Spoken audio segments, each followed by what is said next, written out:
¿Qué es lo que te hace un buen villano? El concepto de un antagonista existe desde que las obras literarias comenzaron a crearse, ya que en el 100% de las obras se necesita un conflicto para poder atraer interés y contenido narrativo a la obra. Para mí un buen antagonista necesita influir en la historia en general. Tiene que tener un peso real dentro de la obra para poder influir de maneras diferentes en los personajes de la trama. Existen villanos que son algo buenos, pero estos fallan a la hora de demostrar su importancia en la historia, ya que algunos ni siquiera han tenido diálogos con otros personajes aparte del protagonista. Y en algo tan importante como un villano que antagonice tu historia completa, es muy importante darle un peso de verdad. Otro apartado que considero importante es el cómo se atrapa al espectador con este villano. Existen antagonistas importantes para la trama que son aburridos, son similares a rocas haciendo cosas malas. Un villano, según mi punto de vista, necesita tener personalidad, necesita brindarte interés de alguna forma original o interesante, ya sea con carisma, odio o miedo. Y ese apartado justamente conecta temáticamente con lo que a mí me parece lo más importante en un villano. ¿Qué es lo que significó ese villano para mí? A lo largo de mi vida he visto decenas o quizás cientos de villanos diferentes. Villanos buenos, olvidables, malísimos, buenísimos, excelentes, basura absoluta. Y entre todos esos, solo han habido 3 villanos que han logrado impactar en mí de una forma única. Ese impacto que va más allá de un fanatismo. Y uno de esos 3 villanos es Friend. Friend es un villano construido de una manera tan magnífica que es el único de todos los antagonistas que he visto que ha logrado darme miedo. Mientras leemos 20th Century Boys nos vamos dando cuenta que Friend es más que un villano a vencer. Él es la representación física y mental del conflicto más grande que tienen sus protagonistas, que es el conflicto con su pasado. Kenji vive constantemente en este pasado. Se acuerda de sus experiencias vividas en su niñez y las recuerda con tal nostalgia que cuando nos damos cuenta del tipo de persona que es, nos da pena el estilo de vida que tiene gracias a Friend. Kenji valora muchísimo el círculo cercano que forjó durante aquella infancia, tanto que cuando se entera de la muerte de Donkey se frustra tanto que solo quiere llorar.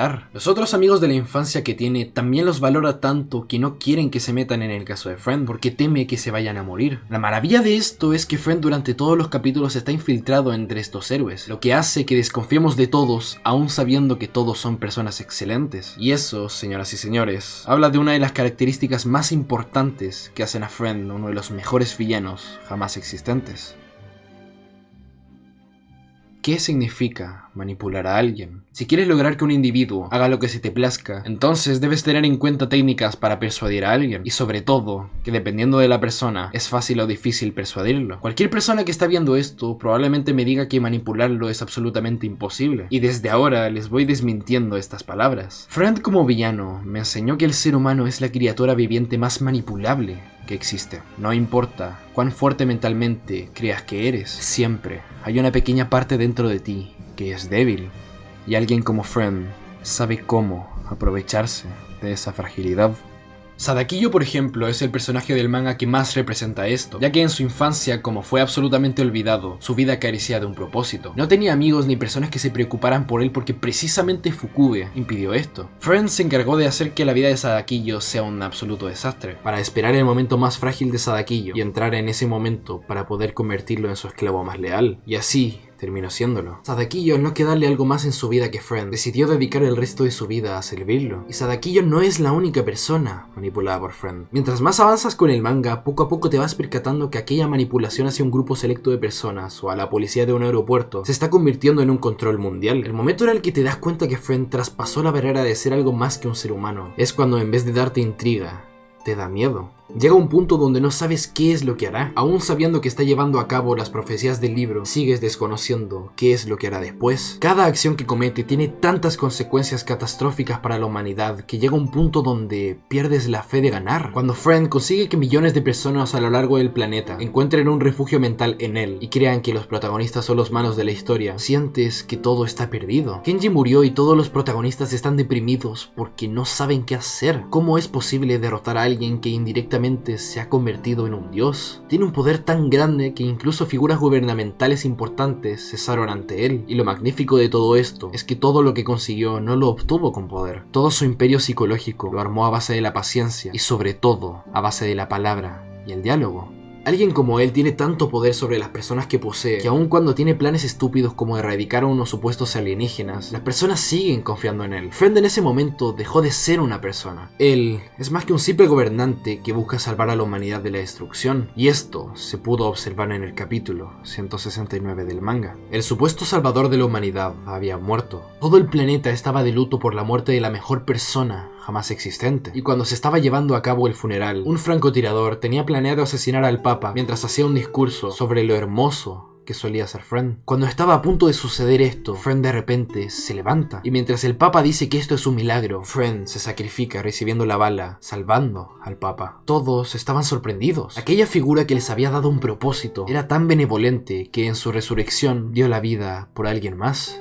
Esta es una de las mejores escenas de todo el manga de 20th Century Boys, porque aquí es donde nos dimos cuenta que Friend dejó de ser un villano normal y se convirtió en un símbolo para la humanidad.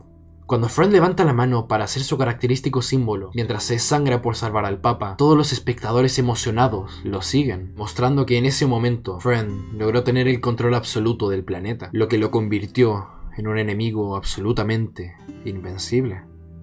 Friend, a diferencia de otros antagonistas, consiguió todo lo que tiene solo por su mente. Sin ser poderoso en algún apartado físico, logró conquistar el mundo. Y esto te da un sentimiento de derrota. Cuando lees estos capítulos te sientes derrotado porque ya no hay posibilidades de poder ganarle algo como esto. Simplemente te queda esperar a ver cómo Friend logra llevar a cabo su misión principal, que es destruir la humanidad en 7 días.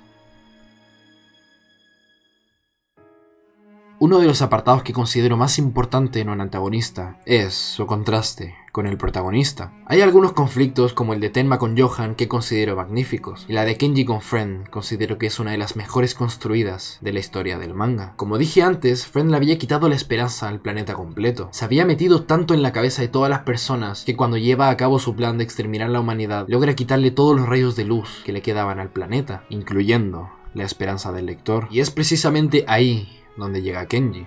Kenji no es exactamente un superhéroe con poderes mágicos. O quizás sí. Algo que Friend había logrado erradicar de las personas era su voluntad. Toda la humanidad se había rendido, pero Kenji les volvió a dar esa magia que habían perdido. Cuando los lectores desolados nos preguntábamos cómo los protagonistas iban a intentar vencer a Friend, Kenji nos volvió de nuevo en aquellos niños llenos de sueños y esperanzas que solíamos ser, cuando todos teníamos la voluntad de ser los mayores héroes de la humanidad dentro de nuestra preciosa imaginación. Uno se da cuenta del valor antagónico que tiene un villano cuando éste no solo brilla por sí mismo, sino que hace brillar a los demás personajes. Y Friend no solo hace esto, literalmente él es la base que hace que 20th Century Boys funcione. Él junto a Kenji son los que hacen que los personajes puedan desarrollarse de manera orgánica y sublime, y ellos dos son los que de diferentes maneras logran cambiar el mundo. Friend hacia el mal absoluto y Kenji hacia el bien más bondadoso. Este juego de contrastes y perspectivas hacen que sea un villano perfecto estructuralmente. Tiene tantos apartados positivos que favorecen a la trama que solo puedo decir que Friend es el villano perfecto.